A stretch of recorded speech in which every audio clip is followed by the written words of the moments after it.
মাঝে মাঝে কষ্ট আসে ভাই, মনে হয় যে আল্লাহ কোনো পথ নাই, কোনো রাস্তা নাই, বাট সামনে এগিয়ে যাও, গো হেড।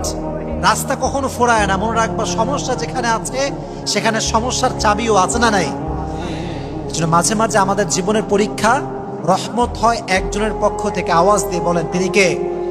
মাঝে মাঝে জীবনের দুঃখ কষ্ট এটা রহমত হয়ে আসে। সুবহানাল্লাহ পড়েন। মনে হয় যে আল্লাহ এটা কি হইল, যারে ভালোবাসলাম তারে পাইলাম না, প্যারা নাই, খালি চিল। হ্যাঁ, এরকম যুবক আছে না বাংলাদেশে? কেউ বলে প্যারা নাই, চিল, আর কেউ গাঁজা খাইয়া মদ খাইয়া জীবনটাই শেষ। এরকম অনেক যুবক আছে।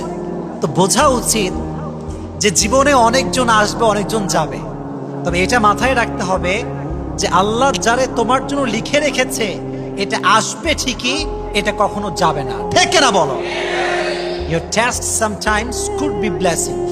মাঝে মাঝে তোমার জীবনের দুঃখ কষ্ট এটা রহমতও হতে পারে। খুব মনোযোগ দিয়ে শুনবেন। এটা আমি আশা রাখি যে এটা শুনলে যুবকদের জীবন পরিবর্তন হবে, নারীদের জীবনও পরিবর্তন হবে। মারিয়াম আলাইহিস সালাতু ওয়াস সালামের মায়ের নাম ছিল হান্না। নাম ছিল কি? হান্না। আর বাবার নাম ছিল ইমরান।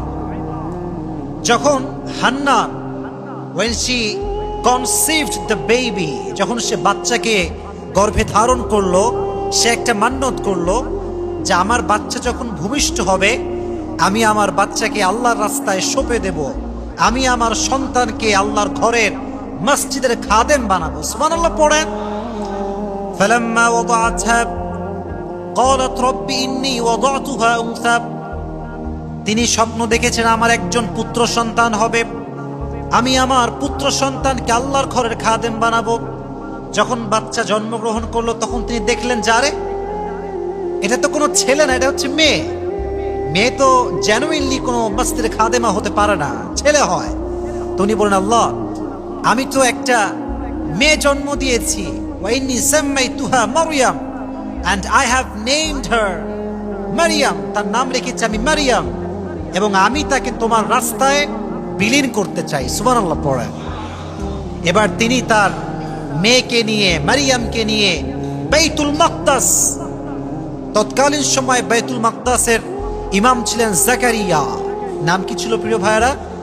জাকারিয়া আলাইহিস সালাতু ওয়াস সালাম। নিয়ে আসলেন, বললেন, জাকারিয়া আমি আমার মেয়েকে আল্লাহর ঘরের খাদেমা হিসেবে রাখতে চাই, তাকে আপনি রেখে দেন।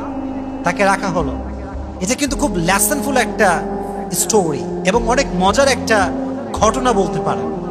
তো মারিয়াম যখন ঘরে অবস্থান করতো মসজিদ